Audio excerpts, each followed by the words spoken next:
Well, today we hauled the boat out. I'm gonna bring her over to the travel lift and put her on jack stands. As long as I can find the marina. It's pretty foggy.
I just wanted to apologize for not making any videos the last like 6 weeks.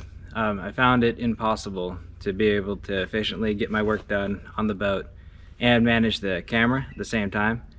But even worse is I've got to go to work for 48 hours a week and then to edit videos. It wasn't going to happen if I was going to maintain momentum on these projects.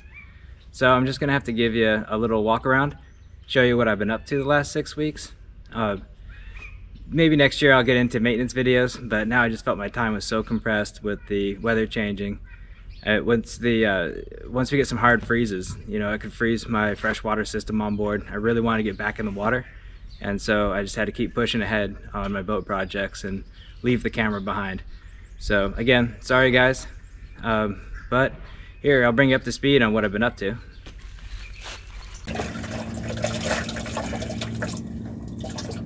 Well, that rudder had a little more wiggle than I would have liked. Not so much that I'm going to do an emergency haul out right this minute. It's not that scary, but it's definitely on my radar for on the short list of projects. When I get the boat hauled out, I'm going to replace those rudder bushings.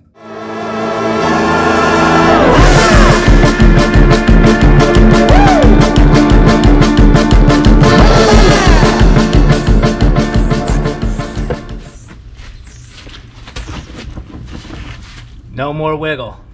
I got a new rudder bearing, the material from CIP in San Diego, and then I had a local machinist turn it down to spec, so that way there's no more slop in this rudder once installed. Loving it, I like that. But when we got into that, we started looking at the cutlass bearing here. I'll show you.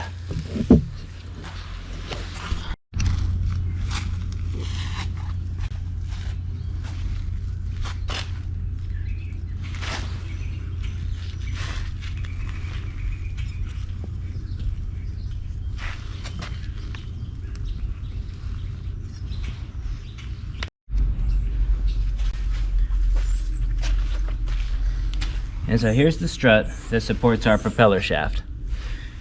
And then right in here, this little rubber sleeve, that's our cutlass bearing. And we had noticed that the shaft was going through that cutlass bearing kind of funny, indicating a misaligned engine. And it was just really worn. And so we pressed out that bearing, took off the propeller, pressed out the bearing, and replaced it. But in the meantime, we got seeing that propeller shaft was actually bent. It wasn't true. So what had to be done is I had to cut the shaft out from the inside and then pull it out, get a new one made, and that new one came in 3 inches short. So I had to do it all twice. But on the second time, I was able to reinstall a brand new shaft and then align the engine to it.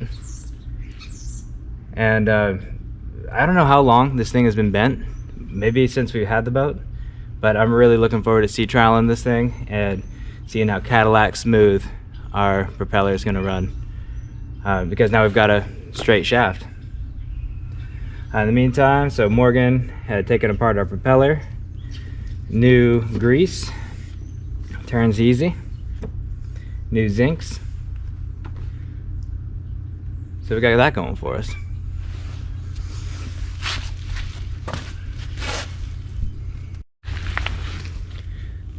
So our depth sounder hasn't been working, so I decided to replace it. But not just replace it with any old depth sounder, but with this fancy mid-range chirp sonar unit. In order to get that installed, I needed to drill a hole through the hull that would allow it to fit. And so it goes through the keel, and so it ended up being fiberglass and then lead and then more glass. It took me about 2 days, about 7 hole saws. I was able to get it. And once the hole was drilled, I had to build this little housing for it. I think if I was to do it all over again, though, as some of the guys in the boat yard pointed out, I probably would have maybe extended this to here, because I would hate for some sort of like lobster pot or something to get caught right there. I'm not sure if it's possible, because that is pretty smooth, but I don't know, maybe I would have made it a little bit longer next time. Oh well, it's all an experiment. Looking forward to seeing the bottom with my sonar unit, though. I'm gonna find some fish.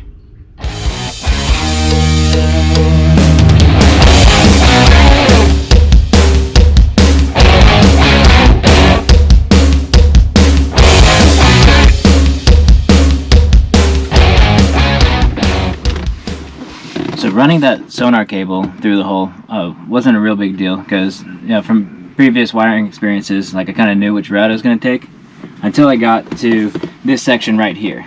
I need to get that wire, from the cabin back into the lazarette, but there's a void in here that I really couldn't get through without cutting some access. So I'll show you that.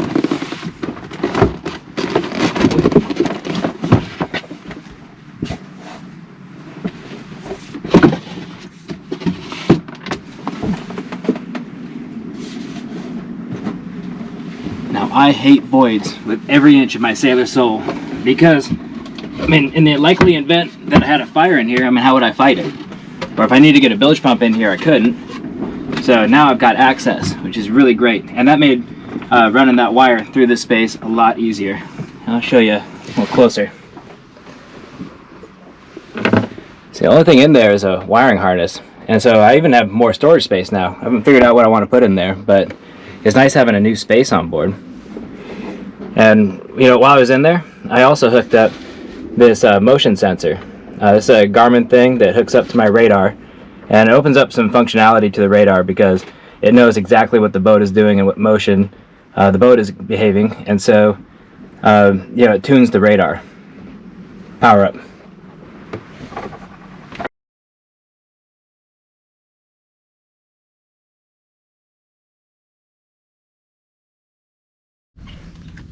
Well, while we had everything all pulled apart, we decided to use this as an opportunity to completely R&R our steering system. So cables came out, everything got cleaned and inspected. We even replaced a pin. So from time to time, it's always good to check your complete steering system. Make sure there's nothing hidden that will give you trouble later. Well, that bent shaft must have just wiggled the death out of this engine. So I decided now's the time for some brand new motor mounts. So new motor mounts all the way around. Engine alignment. Also, check this out in here. So you can see my brand new coupling on my new shaft. Well, while cutting it out, I destroyed my stuffing box. I cut it with a grinder. Well, Morgan couldn't be more happy because we got to replace it with this dripless shaft seal. Something she's always wanted. So that'll be an experiment. Boat's going in the water today. We'll find out if she sinks. But new parts.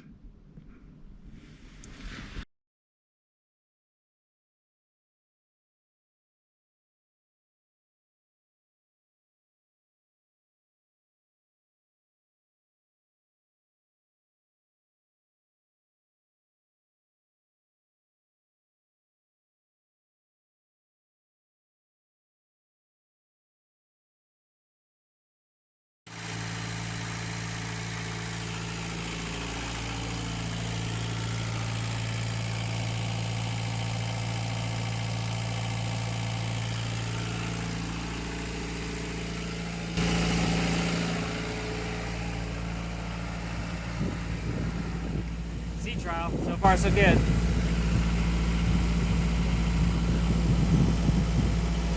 It's a beautiful day. 50s. Not much wind. Did I just forget how slow sailboats go with their motor power? Or is this as fast as we go? Yeah, we're going.